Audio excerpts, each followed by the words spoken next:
Welcome to I physics. It is the easiest way to learn the concept of the physics. Students, आज हमने यहाँ पर देखना है काइनेटिक एनर्जी के बारे में। लास्ट लेक्चर में हमने देखा था वर्क के बारे में, दैट इज mgs। ठीक है, ये एक नया फॉर्मूला हमने देखा था। आज हम यहाँ पर देखेंगे काइनेटिक एनर्जी के बारे में। एक्चुअली हमको पता है कि एनर्जी होती क्या है। Energy it is a capacity to do work. Work करने की जो कैपेसिटी, उसी का नाम है एनर्जी। एनर्जी मेनली बहुत सारे टाइप्स की पाई जाती है, लेकिन जो मैकेनिकल एनर्जी है उसके दो कैटेगरीज होती है। एक मैकेनिकल एनर्जी की एक कैटेगरी है काइनेटिक एनर्जी, और दूसरी है पोटेंशियल एनर्जी। एक काइनेटिक एनर्जी और दूसरी पोटेंशियल एनर्जी। ठीक है, अब इसमें से जो काइनेटिक एनर्जी है वो क्या होती है। काइनेटिक एनर्जी बॉडी में तब आती है जब बॉडी मोशन में होती है। जैसे कि आपको थोड़ी बहुत आइडिया रही होगी पहले से कि काइनेटिक एनर्जी होती क्या है। जब बॉडी के मोशन में होती है ना, तब बॉडी के अंदर जो एनर्जी पजेस होती है, जो होती है, उस एनर्जी का नाम है काइनेटिक एनर्जी। ओके, अब जैसे कि फॉर एग्जांपल यहाँ पर कुछ लेते हैं हम। High speed moving bullets possess kinetic energy, fast moving car kinetic energy, flowing waters, flowing winds, stone throw कर रहे हैं हम किसी तरफ में, अगर हमने पत्थर को फेंका, उछाला, तो ये सब क्या है, सब बॉडी के अंदर में कौन सी मोशन है, कौन सा वेलोसिटी है, सॉरी कौन सी एनर्जी है, काइनेटिक एनर्जी है। ठीक है, अब मान लो कि एक बॉडी है, वो बॉडी इनिशियल वेलोसिटी उसकी जीरो थी। उसकी इनिशियल वेलोसिटी क्या थी, जीरो थी, क्योंकि वो रुकी हुई है। अब हमने इसको फोर्स लगाया और उस बॉडी का मोशन हुआ कहीं पर, कोई दूसरे पोजीशन पर, जहां पर उसकी वेलोसिटी है उसमें कुछ ना कुछ, और डिस्प्लेसमेंट कुछ हुआ उसका s। ठीक है, तो इस कंडीशन में हमको पता है कि फोर्स लगता है, जब डिस्प्लेसमेंट होता है तब क्या होता है, वर्क होता है। Work equals to force into displacement होता है। यस, वर्क इक्वल्स टू क्या होता है, फोर्स इंटू डिस्प्लेसमेंट। अब ये जो फोर्स है ना, ये फोर्स को हम कहते हैं मास इंटू एक्सेलरेशन। सही है, फोर्स की जगह पर हम क्या बोल सकते हैं, मास इंटू एक्सेलरेशन। तो वर्क का जो फॉर्मूला लास्ट टाइम भी बना था ma इंटू एस, ये फॉर्मूला बना था।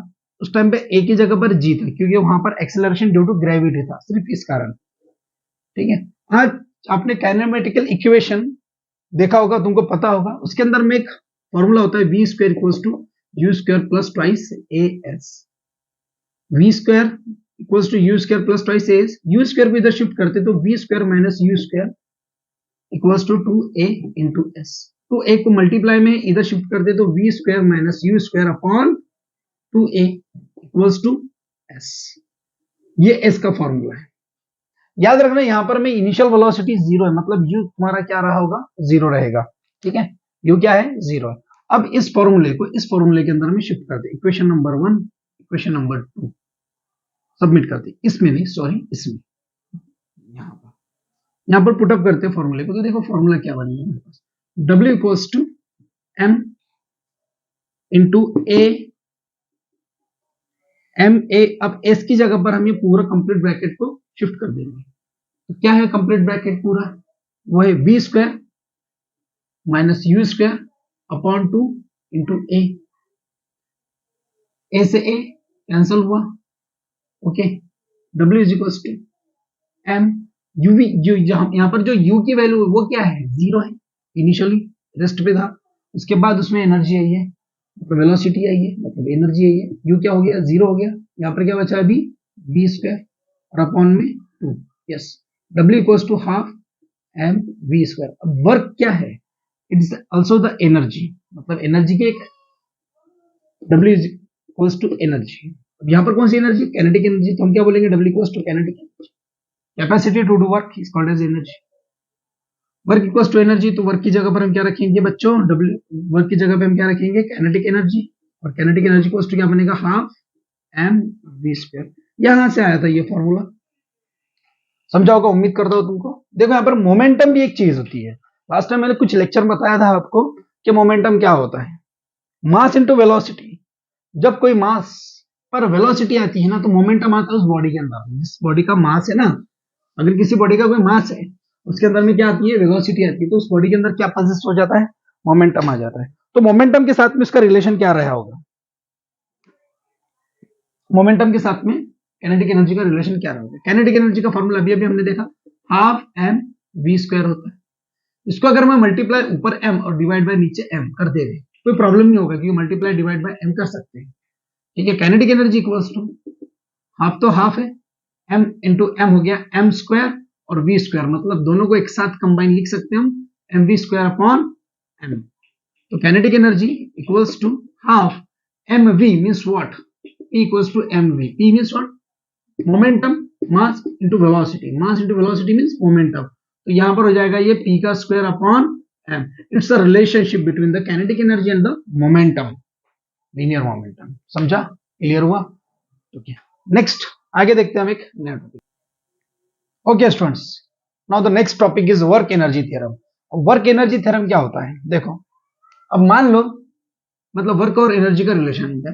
देखो क्या होता है कि मान लो कि अगर लास्ट टाइम हमने जो इनिशियल वेलोसिटी देखा था काइनेटिक एनर्जी के एक्सप्रेशन में, भी दो एक्सप्रेशन पहले, तो उसके अंदर हमने बॉडी को रेस्ट में कंसीडर किया था। क्या होगा अगर बॉडी रेस्ट में नहीं होगी?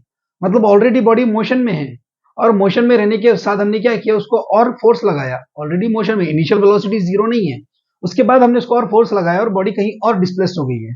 उस टाइम पर उसमें कितनी काइनेटिक एनर्जी रहेगी?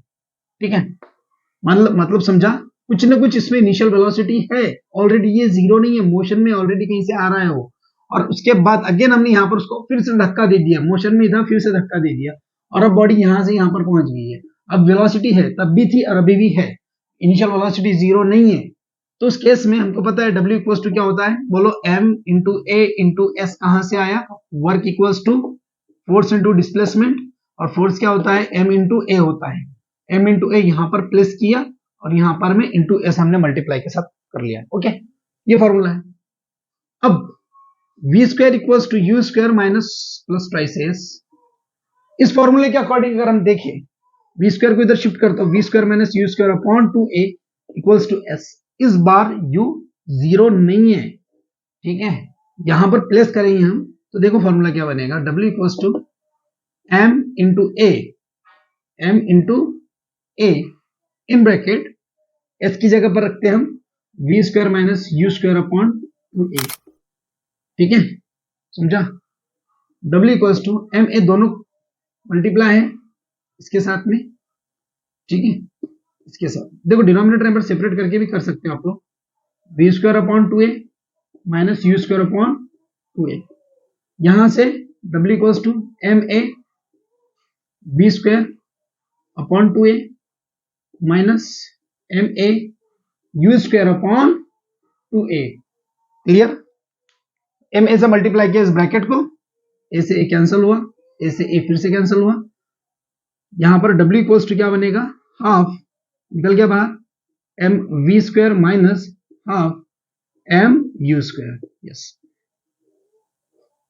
क्या होता है ये? W तो काइनेटिक एनर्जी होगी, that is change in kinetic energy. यहां पर जो W रहेगा वो चेंज इन काइनेटिक एनर्जी की। यहां पर कितनी काइनेटिक एनर्जी थी, फोर्स लगाने के बाद उसमें काइनेटिक एनर्जी कितनी आ गई है, तो वर्क तुम्हारा एनर्जी के बराबर रहेगा, दैट इज वर्क को हम बोलेंगे change in kinetic energy, that is delta of KE को हम बोल सकते हैं half M V square minus half M U square. Clear? समझा? It is a work energy theorem.